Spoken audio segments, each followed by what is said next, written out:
नमस्कार मित्रांनो, भावांनो, बहिणींनो, शुभ सकाळ सगळ्यांना. स्वयंपाक झाला बघा आणि दूधच राहिलं तापवायचं. निम्म दूध डेअरीला घालायचं तसंच राहिलं, ठेवलं सगळंच तापायला. मग आता म्हणलं काय उद्या जी खायला ठेवायचं ते ठेवायचं नाही, मग आजच उकळून ठेवायचं फ्रीजमध्ये. रात्री बी होतंय मग 2 दिवसाचं. सगळा स्वयंपाक झाला, सगळं नेलं घरात. म्हणलं आता जेवाय बसावा. तितक्यात श्रीखंड आणाय गेली फ्रीजमध्ये. तेवढ्यात मला दूध दिसलं. म्हणलं आता दूध तापवून घ्यावं. ऊन बी पडलंयच बरं का, तसं काय ऊन कमी आहे असं नाही. हाय बरं, आता वारं ही सुटले त्याच्यामुळे एवढं जास्त ऊन लागत नाही. काल परवा दिवशी लय पाऊस पडल्यामुळं काल लय धग मारली. काल लय उकडत होतं, लय डेंजर झालं. तर मला पण आजारी पडल्यावर झालं. ती एक गोळी खाल्ली ती बरी झाली. घसा बिसा बसल म्हणून आज अजून कोमट पाणी करून मिठाच्या पाण्याच्या गुळण्या केल्या. त्याच्यामुळं आज जरा व्यवस्थित आहे बघा.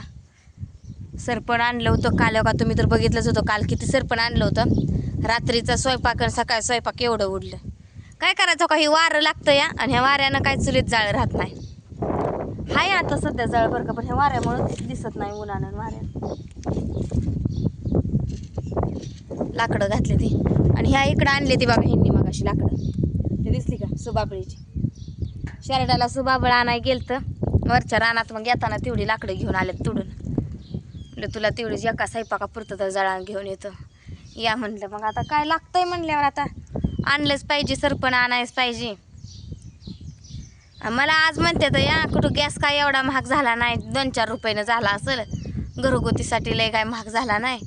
ती शिटीतनी व्यवसाय होतं का कुणाचा, हॉटेल बिटेल गॅसवर लय चालवायची, तसलं तेवढं बंद केलंय वाटतं.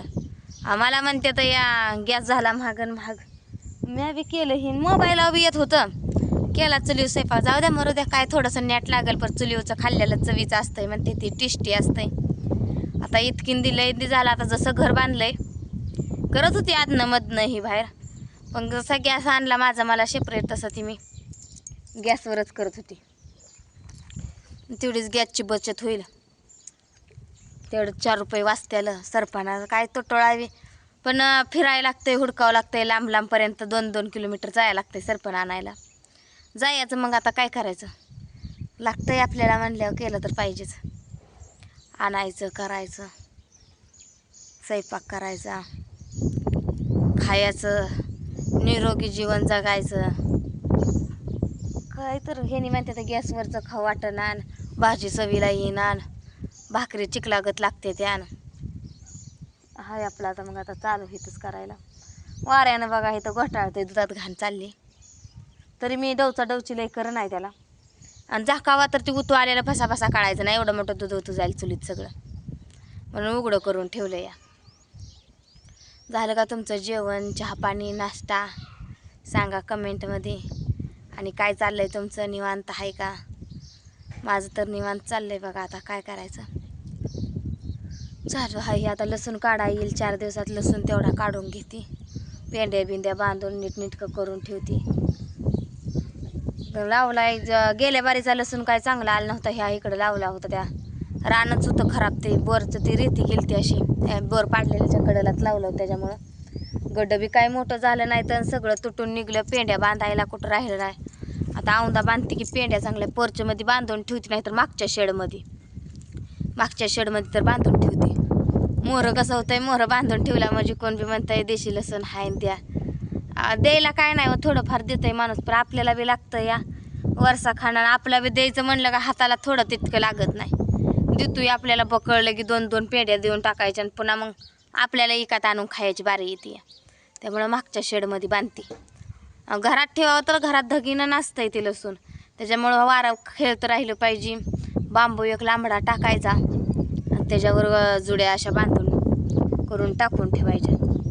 वाऱ्याला हे चांगलं राहतं, मरत नाही लसूण. मेन म्हणजे पत्र्याच्या धगीनं हीच होतंय.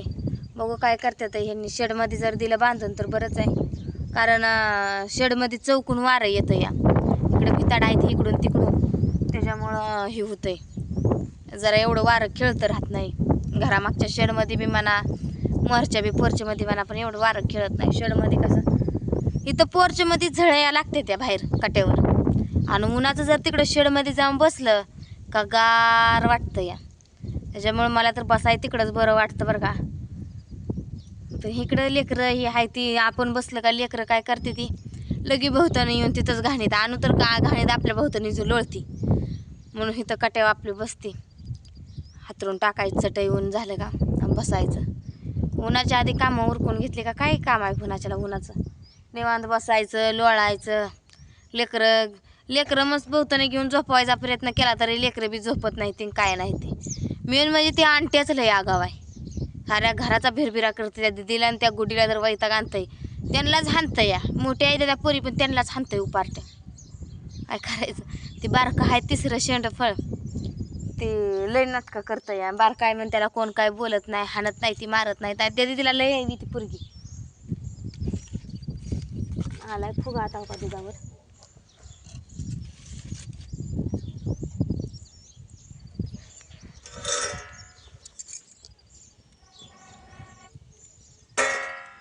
लागलाय जाळ पर उतू यायला लागलं आणि जाळ कमी पडायला लागला. एकदा फास फास उतू गेलं का जाळ मागं वळून ठेवते म्हणजे आराम तापतं या चांगलं लागतंय. दूध बी नडी अडचणीला कोण आलं गेलं चहा पाण्याला लागतंय. लेकरासनी बळणी संध्याकाळचं तेवढं सकाळचं प्या म्हणलं तर पित नाही ती. स्वयंपाक होतोय लवकर ती जेवते तीच आणि संध्याकाळचं मग जबरदस्तीनं पाजावं लागतंय. प्या दूध म्हणून प्या. झोप लागत नाही संध्याकाळची काय तर म्हणून.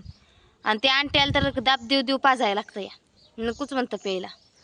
कोण आलं गेलं चहा बी केला का नाही मग छान दूध प्यायला लय हरकती लय हरकून जाते. मग काल आलतं ते संभाजीनगरचं दादा 2 आलतं. त्यांनी आणलं होतं अननस म्हणली ह्याचा ज्यूस कर ज्यूस. आणि कुणी सांगितलं तर ह्या मोबाईलात आहे म्हणते ज्यूस करायचं आहे. कुठं त्याचा ज्यूस आणि ह्याच्या नादी लागावं म्हणलं. हाय एक खाल्लं कापून काल परांनी एक हाय अजून घरात. बघ म्हणलं आज जमलं तर करा येईल. काय होतं का लाईटच नाही झालं.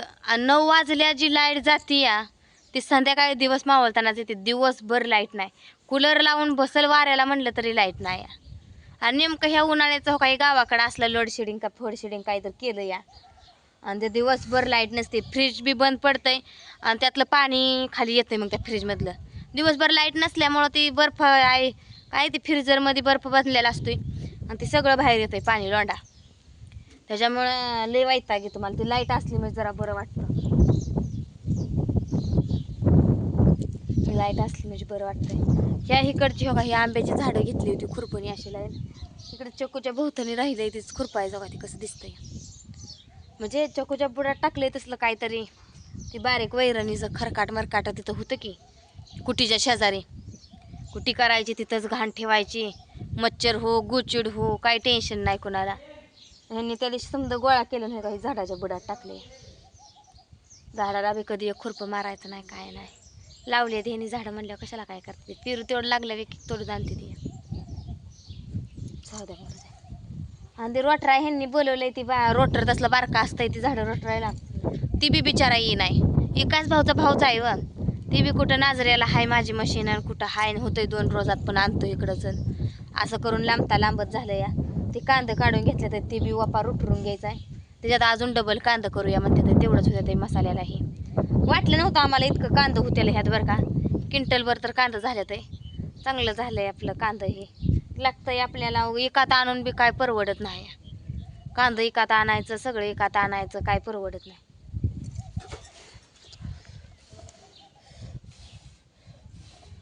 यायला लागलाय फुगा आता दुधाला बी.